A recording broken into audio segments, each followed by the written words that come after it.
सत्य घटना है वृंदावन की। हमारे पूज्य गुरुदेव तृतीय पहाड़ी बाबा महाराज वे खाक चौक मंदिर में पुजारी थे। उस समय महाराज के गुरुदेव भगवान विराजमान थे। तो ठाकुर जी की शयन करा के, गर्मी का समय था, जमुना जी के किनारे चले गए। वहीं जमुना जी थी। तो जहाँ इस समय मेहंदी अखाड़ा है, निर्वाणी अखाड़ा जिसको मेहंदी अखाड़ा कहते हैं, वहाँ मेहंदी के पेड़ बहुत लगे थे, इसलिए लोग उसको मेहंदी अखाड़ा कहते। वैसे पंच रामानंदी निर्वाणी अखाड़ा है।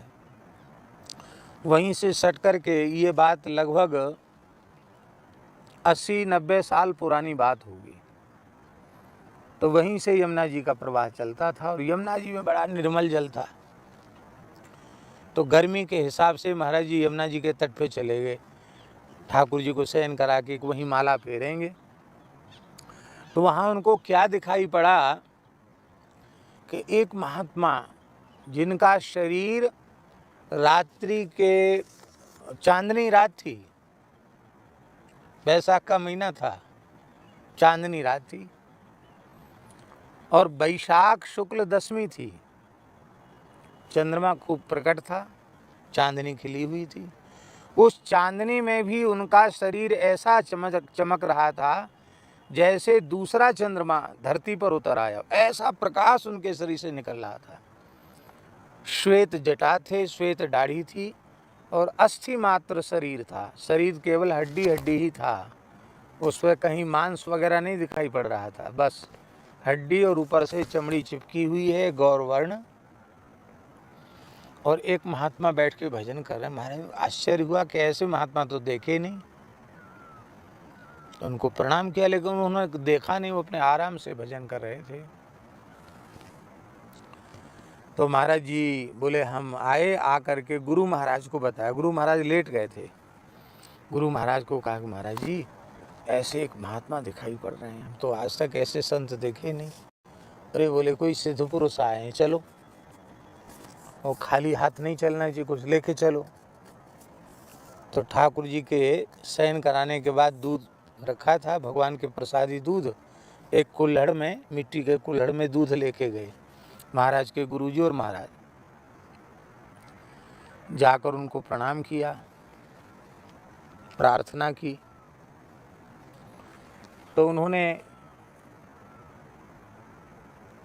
इधर आ जाओ, यहाँ आ जाओ, इनके सामने। तो उन्होंने कहा, महाराज जी के गुरुजी ने पूछा कि महाराज आज के पहले तो हमने कभी आपका दर्शन किया नहीं, आप कहाँ से पधारे हैं? कोई सिद्ध पुरुष, दिव्य पुरुष मालूम पड़ते हैं, आपका हम परिचय जानना चाहते हैं। उन्होंने बड़ी मंद्र स्वर में कहा, बच्चा मैं यमुनोत्री में निवास करता हूँ। कहाँ? यमुनोत्री में। और मैं राधा कृष्ण का उपासक हूँ। महाराज आपकी आयु क्या है? बोले 10,000 वर्ष से अधिक मेरी आयु है। क्या कहा उन्होंने? 10,000 वर्ष से अधिक मेरी आयु है। तो महाराज जी आपका शरीर तो बहुत कमज़ोर है, आप यमुनोत्री से यहाँ वृंदावन तक कैसे आए? बोले मैं अपने संकल्प से यहाँ आया हूँ। मैंने जहाँ संकल्प किया मैं वहाँ पहुँच सकता हूँ, तो संकल्प से बल से यहाँ आया हूँ। महाराज यहाँ किस लिए आए हैं? बोले देखो साधन भूमि उत्तराखंड है, फल भूमि वृंदावन है, ये राधा कृष्ण का दिव्य निकुंज है।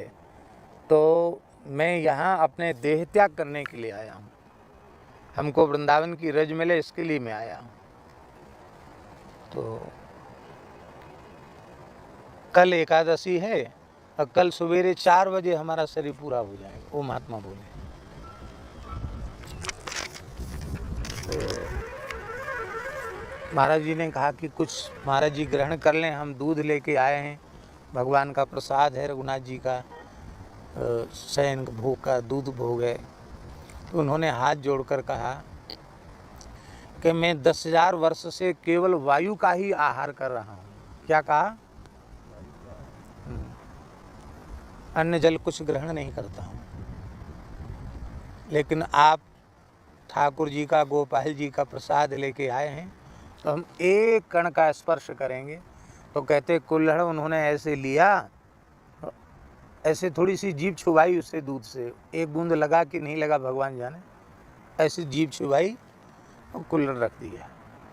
तो महाराज कहते कि वो प्रसाद उनका अधर स्पर्श किया हुआ प्रसाद महाराज के गुरुजी ने भी लिया, महाराज जी ने भी लिया। और उन्होंने एक बात और कही कि ये पवित्र आत्मा है महाराज जी के बारे में, बालक, इसलिए इसको दर्शन हो गया, आपको दर्शन हो गया, लेकिन दूसरे को दर्शन नहीं हुआ, दूसरे से कहना नहीं। अब महाराज जी कहे हमको तो यही दिमाग में कि उन्होंने कहा कल 4 बजे जाएंगे तो देखते हो महात्मा कैसे जाते हैं भगवान के धाम को। तो महाराज जी तो जल्दी उठते ही थे, तो 3 बजे ही वहाँ जाकर पहुँच गए, स्नान करके बैठ गए चुपचाप झाड़ी में। और महाराज जी कहते आँखों देखा दृश्य, कोई सुना हुआ नहीं। महात्मा जब ठीक 4 बजे जमुना जी के जल में प्रवेश किया, रंग जी का घंटा बजा 4 और उन्होंने यमुना जी के जल में प्रवेश किया, ऐसे जल का आचमन किया और आँखों के सामने देखते देखते ही उनका शरीर यमुना जी के जल में मिल गया, शरीर जल हो गया, हड्डी मांस चर्म कुछ नहीं, देखते देखते शरीर यमुना जी के जल में जल हो गया।